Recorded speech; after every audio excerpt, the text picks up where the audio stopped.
30 डिसेंबरला कराडसह इतर आरोपी आलिशान गाड्यांमधून पुण्याला गेले. अंजली दमानी यांचा दावा. सीसीटीव्ही फुटेज समोर शिवलिंग मोराळेच्या गाडीसारखी गाडी कराडच्या ताफ्यात.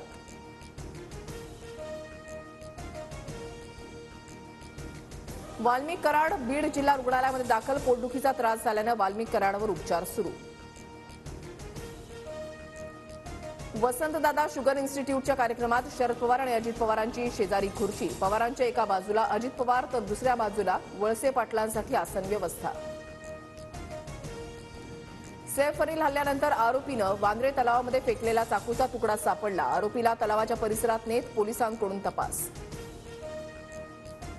खरंच चाकू मारला की ऍक्टिंग? सैफला बघितल्यावर मला संशय. सैफच्या हल्ल्यावर नितेशकडून शंका व्यक्त. नितेश राणेंकडून सैफचा घाण असाही उल्लेख. सैफ अली खानच्या हल्ल्याबाबत काही शंका असल्यास नितेश राणेंनी पोलीस विभागाला सांगावं. अजित पवारांची प्रतिक्रिया.